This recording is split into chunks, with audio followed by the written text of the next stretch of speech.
Mamadou Ribari, activiste environnementaliste, il est en ligne. Bonsoir et bienvenue. Bonsoir madame. Bienvenue monsieur Barry. Alors comment, pour commencer, vous réagissez à l'annonce de cette décision, même si ce n'est pas une première, ce genre d'interdiction?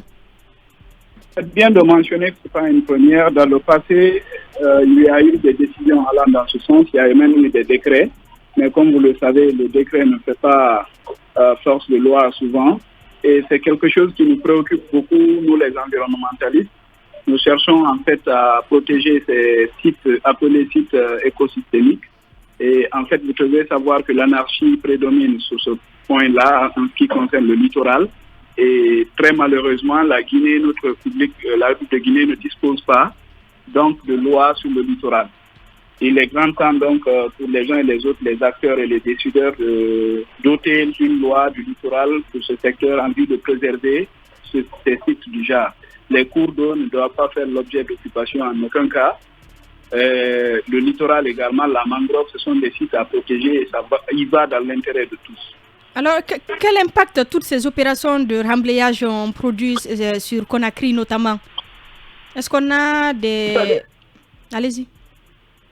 Vous savez, remblayer et occuper anarchiquement, repousser l'eau pour s'installer pour des usages, des habitations domestiques ou industrielles ou même hôteliers, ce n'est pas conseillé parce que ça a des répercussions sur tôt ou tard, l'eau d'abord va revenir et ça appauvrit les ressources halieutiques et ce n'est vraiment pas recommandable et ce n'est pas n'importe où on peut se permettre de faire des remblayages pour s'installer.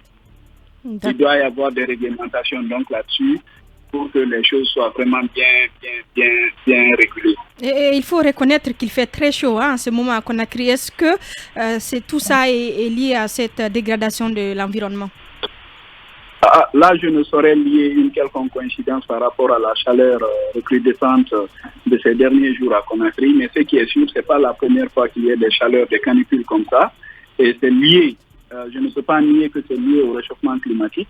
Mais il faut dire encore une fois que l'occupation anarchique des littoraux, si vous voulez, de la mangrove, des cours d'eau, ne peut être tolérée. Je me réjouis en tant qu'environnementaliste d'une telle décision et je prie les autorités, j'invite les autorités à bien vouloir faire suivre par des actions, des mesures draconiennes, n'est-ce pas, cette décision. Qu'est-ce que vous appelez mesures draconiennes? Les mesures draconiennes, il faut punir, hein. Il faut punir. Et selon la loi, il faut passer par la loi pour sanctionner ceux qui ne respectent pas les dispositions de l'État et ceux qui veulent se montrer plus forts par rapport à l'État au détriment de l'intérêt public. Je crois que les mesures draconiennes, c'est aussi arrêter la vente de ces domaines situés sur le littoral et essayer désormais de récupérer avec une mesure de compensation, récupérer ces domaines en vue de redonner vie à la mer, de redonner vie au littoral et c'est pour le bien de toutes les populations. Allez-y, Talibé. Monsieur Barry, vous avez rappelé que ce n'est pas la première interdiction en soi. Est-ce que vous pouvez nous énumérer quelques raisons qui expliquent que les interdictions antérieures n'aient pas pu avoir les effets escomptés?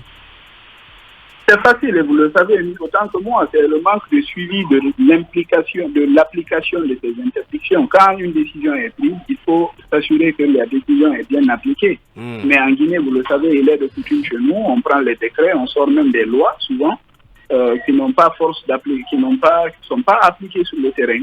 Et donc, je crois qu'il est du ressort et de la responsabilité de l'État à travers ses agents, ses démembrements, de veiller à l'application de n'importe quelle décision allant dans le sens à préserver l'environnement en Guinée. Vous savez, les enjeux sur l'environnement en Guinée est multiforme et multidimensionnel. Nous sommes souvent appelés le château de l'Afrique de l'Ouest et ce n'est pas fortuit. Et si nous, les cours d'eau tarissent ici, ça veut dire qu'on cause des problèmes jusqu'en Côte d'Ivoire et dans les pays du voisinage. Donc il est important, extrêmement nécessaire pour nous Guinéens et pour l'État guinéen d'œuvrer dans le sens de préserver tous ces sites pour que la Guinée continue de rester le château de l'Afrique de l'Ouest. Une fois encore, je crois que lorsque une loi, une décision ou un décret est pris, il faut absolument veiller à son application.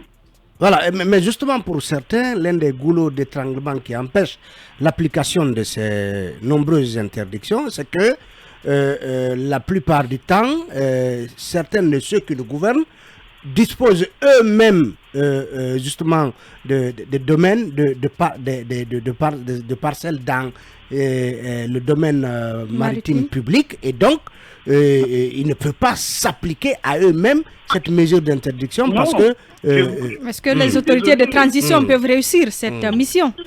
Oui, ils peuvent réussir. Vous savez, tout est une question de volonté. Je ne nie pas le fait que ce sont souvent des dépositaires du pouvoir public qui occupent ces sites du genre, tout le long du littoral. Mais souvenez-vous, hein, nulem sans satur ignoralem legem. Donc c'est la primauté de la loi par-dessus de tout un chacun qui constitue la société. On ne peut pas être plus fort que la loi.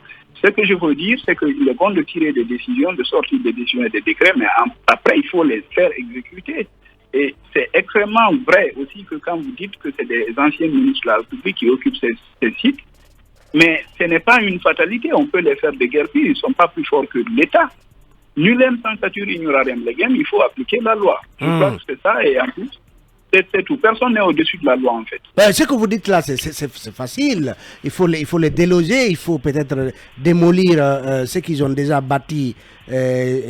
Comment dire, on va revoir les conventions pour ceux qui en disposent. Voilà, justement, ma question, c'est que le ministère, en tout cas, le ministère de l'Urbanisme demande à ceux qui ont déjà construit là de se rapprocher des trois ministères signataires de ce communiqué. Est-ce qu'on ne pourrait pas assister à des arrangements, peut-être à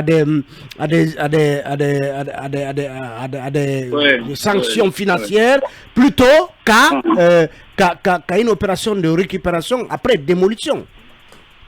On souhaiterait qu'il y ait une opération de récupération, même s'il n'y aura pas de démolition après, parce que, souvenez-vous, on a besoin d'infrastructures. C'est vrai que les infrastructures réalisées peuvent servir à d'autres fins, qui ont des utilités d'ordre public, mais encore une fois, on a le bénéfice du doute, parce qu'on a toujours eu des dirigeants ici qui préfèrent les catimini que la voie officielle. Ils peuvent convoquer ces gens qui occupent déjà ce site et les faire une extorsion ou une concussion, leur soutirer un peu dessus et puis se calmer dessus. Mais je crois que là où nous sommes aujourd'hui en tant qu'État, la Guinée n'est plus au divertissement ou à la récréation. Vous êtes optimiste. Vous êtes optimiste apparemment. Je suis très optimiste parce que nous sommes liés par la responsabilité, par le résultat. On n'a plus le temps ni même la chance de mentir ou de faire des faux pas. Il est grand temps. On est le seul pays qui nous ressemble qu'à nous-mêmes aujourd'hui, en Afrique de l'Ouest et ailleurs. Nous sommes le seul pays qui ne ressemble qu'à nous-mêmes et c'est dangereux.